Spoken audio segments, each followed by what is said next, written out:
Hello students, how are you all? I hope everyone is fine. Myself Jitendra Kumar and today we are going to discuss exercise 2.3 of chapter 2 whole numbers class 6 mathematics. Okay. मेरा नाम जितेंद्र कुमार है और हम आज exercise 2.3 करने जा रहे हैं चैप्टर 2 होल नंबर्स क्लास 6 का mathematics. Okay. Now let us proceed from question number 1. Question number 1 से प्रोसीड करते हैं. Question number 1 is saying that which of the following will not represent zero. इसमें कहता है कि इनमें से कौन सा नंबर है जो जीरो को रिप्रेजेंट नहीं करता. ठीक है. Which of the following will not represent zero. There are four parts. 1 plus zero A, B part is zero into zero, C is zero divided by zero and D part is 10 by 10 minus 10 divided by 2. तो एक एक करके हम सभी parts पहले solve करेंगे और उसके बाद देखेंगे किसका आंसर जीरो नहीं आता. तो पहले हम फर्स्ट पार्ट को देखा. ऑब्वियसली 1 प्लस जीरो कितना होता है? 1 plus zero is 1. 1 plus zero कितना होगा? 1 होगा. ठीक है. Now zero into zero, zero का जब हम जीरो में मल्टीप्लाई करेंगे तो जीरो आता है. मैंने बताया था any number multiplied by zero we get zero. यहाँ पे जीरो का जीरो में मल्टीप्लाई करेंगे तो जीरो आएगा. Any number when zero divided by any number, ठीक है, वी गेट अगेन जीरो. तब भी हमारा जीरो आता है. जीरो को हम 2 से 3 से किसी भी नंबर से डिवाइड करें जीरो आएगा. यहाँ पे हम क्या करेंगे? पहले यहाँ पे 10 माइनस 10 करेंगे. तो न्यूमरेटर सोल्व किया तो 10 माइनस 10 कितना हो गया? Zero. Again zero by two is equal to zero. तो हमने देखा कि किसका आंसर जीरो नहीं आया. ऑब्वियसली 1 प्लस जीरो का आंसर जो है 1 आ रहा है. बाकी सब में आंसर कितना आ रहा है? Zero zero zero. Hence we observe that 1 plus zero will not represent zero. तो हमने देखा कि जो फर्स्ट पार्ट है that is A part will not represent 0. This is our answer. Is it clear to all of you? Now proceed to question number 2. Question number 2 एक बार देखते हैं. Question number 2 is saying that if the product of two whole numbers is 0, कहता है कि अगर दो whole number की product 0 है तो the product of two whole number is 0, can we say that one or both of them will be 0. तो क्या हम ये कह सकते हैं कि उनमें से कोई भी एक नंबर या दोनों नंबर बोथ, ठीक है, एनी वन और both of them will be 0, कि उनमें से कोई भी एक नंबर या तो 0 हो या दोनों का 0 होना जरूरी है. Justify through example. हमें एग्जांपल देके जस्टिफाई करना है. ठीक है. तो हम कह सकते हैं yes if the product of two whole number is 0. अगर दो होल नंबर से उनकी प्रोडक्ट 0 है, उनकी प्रोडक्ट कैसी है? 0. ठीक है. then we can say that, यहाँ पे आएगा can, we can say that one or both of them will be 0. तो उनमें से कोई भी एक या दोनों नंबर्स 0 हो सकते हैं. क्लियर. अब देखो जस्टिफिकेशन देना है तो जस्टिफिकेशन हम एग्जांपल के थ्रू देते हैं. तो पहले हमने यहाँ पे केस 1 बनाया है. केस 1 में हमने क्या किया? कोई भी एक नंबर हमने 0 लिया. One of the number is 0. अगर एक नंबर 0 है then their product will be 0. तब भी हमारा आंसर कितना होगा? 0. अब देखो मल्टीप्लाई करके देखते हैं. लाइक 0 मल्टीप्लाई 2, 0 को हमने 2 से मल्टीप्लाई किया, आंसर कितना आएगा? 0 आएगा. 0 मल्टीप्लाइड बाई 5, 0 को हमने 5 से मल्टीप्लाई किया, आंसर बिकम्स 0. 0 मल्टीप्लाई बाई 14, कोई भी नंबर ले सकते हो. Similarly 0 multiply by 12, answer becomes 0. तब भी आंसर 0 आएगा. मीन्स कोई भी एक नंबर जब 0 होगा दोनों में से तो आंसर हमेशा कितना आना है? 0. क्लियर. केस सेकंड में हमने क्या किया? Both numbers are 0. अगर दोनों नंबर 0 है then their product will be 0. तब भी उनका आंसर जो है वो 0 ही होगा. उनकी प्रोडक्ट 0 ही होगी. 0 इंटू 0 कितना होता है? 0 हमें पता है. तो ये हमारा जस्टिफिकेशन हो गया एग्जांपल्स के थ्रू. Is it clear? तो एग्जांपल्स हमें देने थे वो हमने जस्टिफाई करते हैं एग्जांपल देके. Now question number 3 same question number 2 की तरह है कुछ बस थोड़ा सा ध्यान देना. If the product of two whole numbers is 1, किन्हीं भी दो होल नंबर्स को प्रोडक्ट करके अगर हमारा आंसर 1 आता है, can we say that one और both of them will be 1. तो क्या हम कह सकते हैं कि उनमें से कोई भी एक या दोनों नंबर्स का 1 होना जरूरी है? जस्टिफाई करना है. देखो यहाँ पे दोनों केस में आंसर जो है यस नहीं होगा. केस फर्स्ट पहले हम लेते हैं. If one only one of the number is 1, अगर कोई भी एक नंबर 1 है, ठीक है, then their product can not be 1. तो उनकी प्रोडक्ट जो होगी 1 नहीं होगी. क्यों नहीं होगी? अब देखो लो एग्जांपल देते हैं. 1 इंटू 8, 1 को 8 में मल्टीप्लाई करेंगे, ठीक है, तो 8 आएगा. मल्टीप्लिकेटिव आइडेंटिटी हमने पढ़ी है, ठीक है. किसी भी नंबर को जब हम 1 से मल्टीप्लाई करते हैं तो वो सेम नंबर आता है. तो when 8 get multiplied by 1 we get 8. When 5 is multiplied by 1 we get 5. When 4 is multiplied by 1 we get 4, the answer not becomes 1. Okay.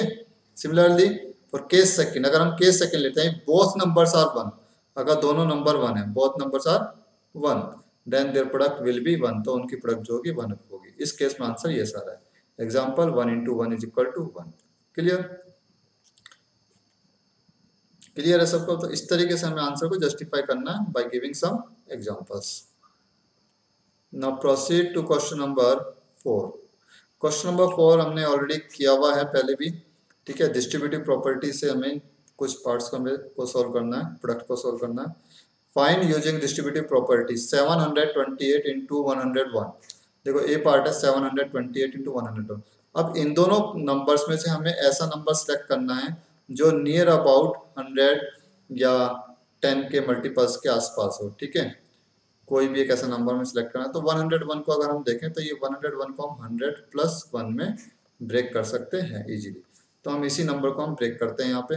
728 into break 101 into in 100 plus 1, इसे हमने break कर लिया 100 plus 1 में. अब क्या करेंगे, 728 को हम 100 में भी मल्टीप्लाई करेंगे और 728 को हम 1 में भी मल्टीप्लाई करके लिखेंगे. डिस्ट्रीब्यूटिव प्रॉपर्टी क्या होती है, a मल्टीप्लाई b प्लस सी. अगर इस फॉर्म में है तो वो a मल्टीप्लाई b, a का मल्टीप्लाई प्रोडक्ट हम b में भी करेंगे, फिर प्लस साइन आएगा, और a मल्टीप्लाई सी, a का मल्टीप्लाई हम c में भी करेंगे.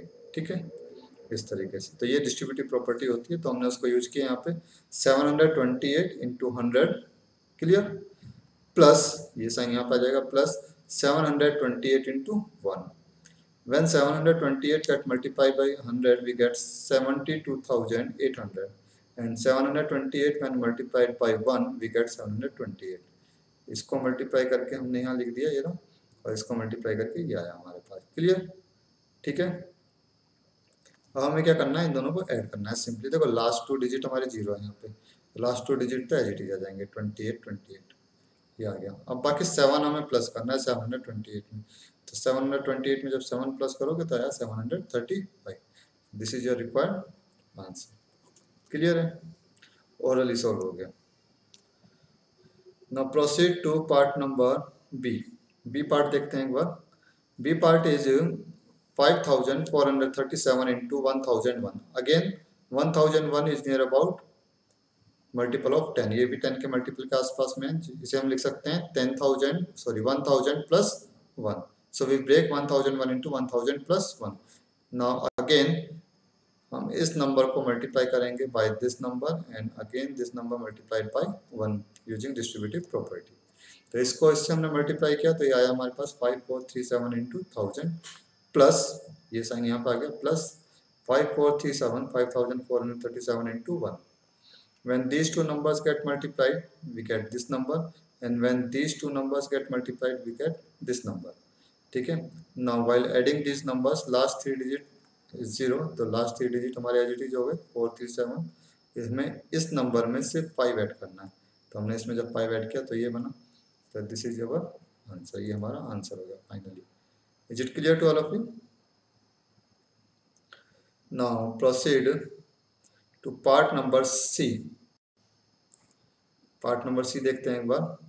Part number C is 824 into 25. अब देखो यहाँ पे कोई भी नंबर ऐसा नहीं है जो किसी 10 के मल्टीपल के आसपास हो, लेकिन हम क्या कर सकते हैं, यहाँ पे 25 को इजीली ब्रेक कर सकते हैं 20 plus 5 में. तो हमने इस नंबर को ब्रेक कर लिया 20 plus 5, क्योंकि एक छोटा नंबर भी है और हमारे हम आसानी से इसे ब्रेक कर सकते हैं. तो जब हम इसे ब्रेक करेंगे उसके बाद 824 को हमें मल्टीप्लाई करना होगा 20 से भी, और इसको हम 5 से भी मल्टीप्लाई करेंगे. When 824 multiplied by 20, we get this. When 824 multiplied by 5, we get this. After adding these two numbers, we get this. देखो एक बहुत अच्छी प्रॉपर्टी मैं आपको बताया था यहाँ पे. ठीक है, मल्टीप्लीकेशन बाय 5. मल्टीप्लीकेशन बाय किसी भी नंबर को जब हम 5 से मल्टीप्लाई करना हो तो हम कुछ भी नहीं करते, उस नंबर को हाफ करो. जैसे यहाँ पे 824 था, तो 824 को जब हम 5 से मल्टीप्लाई करेंगे तो हमें कुछ नहीं करना, इसके आगे एक 0 एक्सटेंड कर देंगे और इसको हम 2 से डिवाइड कर देंगे. तो 2 से जब हम इसे डिवाइड करेंगे तो ये आ जाएगा तुम्हारा 4120, सिंपल हो गया। ठीक है, मल्टीप्लाई करने के बाद 2 से डिवाइड करना हमने हमारे लिए इजी था। तुम इसका यूज कर सकते हो, प्रैक्टिस करोगे तो बहुत इजी हो जाएगा। क्लियर है? तो आंसर आया हमारे पास ऐड करके ये। ठीक है, now proceed to part number D. D part देखते हैं एक बार। D part is 4275 multiplied by 125। देखो 125 को अगर मैं यहाँ पे 100 प्लस 25 लिखता हूँ तो थोड़ा टिपिकल हो जाएगा, तो मैं इसे और ज़्यादा सिंप्लीफाई कर देता हूँ, 25 को और ब्रेक कर देता हूँ 20 प्लस 5 में। ठीक है, तो यहाँ पे मैं इसको 3 पार्ट्स में ब्रेक करूँगा, तो ये हो जाएगा तुम्हारा 100 plus 20 plus 5। Clear? Now when 4275 multiplied by 100, जब इसको 100 से मल्टीप्लाई करते हैं तो हम we get 4,27,500। when this number get multiplied by 20 we get this number। ठीक है, and when this number multiplied by 5 we get this number। यहाँ पे हम इसका मल्टीप्लाई इसमें भी करेंगे, इसमें भी करेंगे, और इसके बाद हमें इसको मल्टीप्लाई 5 में भी करना होगा, तीनों में हम मल्टीप्लाई करेंगे। तो हमें ये नंबर मिले, तीनों नंबर में मल्टीप्लाई करने के बाद आफ्टर एडिंग दिस नंबर्स, जब हम इन नंबर्स को ऐड करेंगे तो ऐड करके हमारे पास आया ये। ठीक है, that is 5,34,375। This is your final answer. Clear है? बहुत इजी है, इसमें कोई दिक्कत नहीं है। Now proceed to part number E. Part number E is 504 into 35। अब देखो यहाँ पे कौन से किस नंबर को ब्रेक करें, हम चाहें तो यहाँ पे 30 प्लस 5 भी लिख सकते हैं, ये भी हमारे लिए इजी है, या 500 प्लस 4 इस नंबर को भी हम ब्रेक कर सकते हैं। तो हम जिस भी नंबर को ब्रेक करना चाहें हमारे लिए दोनों तरीके से इजी होगा। तो मैं यहाँ पे ब्रेक करता हूँ 500 प्लस 4 को। तो मैंने जब इसे ब्रेक किया 500 प्लस 4 को, तो 500 को हम 35 से भी मल्टीप्लाई करेंगे और 35 यहाँ पे 4 से, दोनों से मल्टीप्लाई होगा, बीच में प्लस का साइन आएगा। तो when 500 multiplied by 35 we get this। ठीक है, when 4 is multiplied by 35 we get 140। Clear? ठीक है, now after adding these two numbers we get 17,640। this is your required answer। Clear है? तुम चाहो तो इसे 35 को ब्रेक करके भी कर सकते हो। now proceed to question number 5। This is the last question of this exercise. Question number 5 को जरा ध्यान से पढ़ेंगे सभी। ठीक है, बहुत इजी क्वेश्चन है, कुछ नहीं करना है इसमें, लेकिन पैटर्न्स को हमें ऑब्जर्व करना है। क्वेश्चन कहता है स्टडी द पैटर्न, ये पैटर्न ऑब्जर्व करो ध्यान से, and right the next 2 steps. उसके बाद हमें इसके बाद के हमें 2 स्टेप्स लिखने हैं। ठीक है, कैन यू से हाउ द पैटर्न्स वर्क, और ये भी बताना है कि पैटर्न किस तरीके से काम करता है। तो पहले हम इसे ऑब्जर्व करते हैं। देखो 1 इंटू 8 प्लस 1 इक्वल टू 9। 1 को 8 में मल्टीप्लाई किया 8 आया, और 8 में जब हम 1 प्लस करेंगे तो आंसर आता है हमारा 9, 1 डिजिट नंबर आया। ठीक है, अब देखो 1 को मैंने यहाँ पे लिख दिया, इसके आगे 2 और लिख देते हैं, तो 1 और 2 हो गया 12। 12 get multiply by again same number 8, 8 से मल्टीप्लाई कर रहा हूँ। यहाँ पे 2 डिजिट्स हैं तो यहाँ पे हमने 2 लिख दिया, यहाँ 1 डिजिट था तो यहाँ पे हमने 1 लिख दिया। ठीक है, तो 12 गेट मल्टीप्लाइड बाई 8 मल्टीप्लाई 2 कितना हो गया, 12 इंटू 8 इज 12 इंटू 8 कितना होता है, दैट इज 96। 96 में जब हम यहाँ पे 2 प्लस करेंगे तो कितना आएगा, 2 प्लस करके 98। क्लियर? 98 आया, तो ये हमारे पास यहाँ पे 98 हो गया। अब देखो ध्यान से 9 9 यहाँ पे, इसके बाद कितना आ गया, डिक्रीजिंग ऑर्डर में 8 आ गया। क्लियर? अब आते हैं 123। यहाँ पे जब 12 के बाद 1 फिर 12 हो गया था, फिर 123 में एक डिजिट और इंक्रीज हो गया, लेकिन यहाँ पे सीरियल में इंक्रीज हो रहे हैं, तो 123। उसके बाद फिर से हमने इसे 8 से मल्टीप्लाई किया, नंबर ऑफ डिजिट्स कितने यहाँ पे 3, यहाँ पे 3 आ गया। ठीक है, तो हमने जब इनको मल्टीप्लाई करके इसमें 3 प्लस करते हैं तो आता है 987। क्लियर आया? ठीक, तो अब ध्यान से देखो 1 12 123 1234, ठीक है, 12,345, तो 4 के बाद 5 आ गया। अब यहाँ पे ऑब्वियसली कितना आना चाहिए, 6 आना चाहिए, तो मैंने यहाँ पे लिखा 1 2 3 4 5 6। 8 की जगह 8 ही हो गया, मल्टीप्लाई 8 प्लस 6, और उसमें मैं 6 प्लस कर दूंगा, 5 के बाद कितना आएगा यहाँ पे 6, और आंसर देखें तो कितना आएगा, यहाँ पे चल रहा है 9876 98765 98765, उसके बाद कितना जाएगा 4। क्लियर? तो नेक्स्ट पैटर्न क्या होगा इसका, नेक्स्ट स्टेप ये।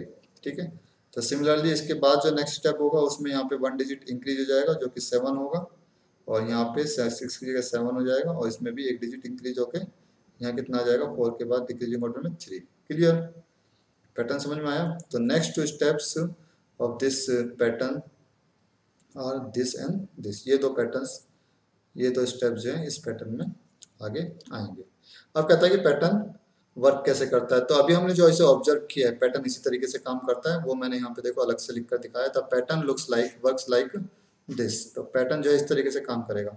1 1 2 1 2 3 1 2 3 4 1 2 3 4 5 1 2 3 4 5 6 1 2 3 4 5 6 7। यहाँ पे 8 कांस्टेंट है तो 8 को हमने एज इट इज लिखा है। उसके बाद प्लस 1 2 3 4 5 6 7, ये एक एक डिजिट यहाँ पे इंक्रीज होते चले जाने काउंटिंग। और यहाँ पे देखें तो यहाँ पे बैकवर्ड काउंटिंग चल रही है। 9 98 987 9876 98765 98765 98765 543। Digit clear. तो पैटर्न हमारा जो है इस तरीके से फॉलो कर रहा है। ठीक है, so that's all for today. In next video we will discuss more questions of this chapter and or next chapter. Okay, till then take care, bye bye, thank you.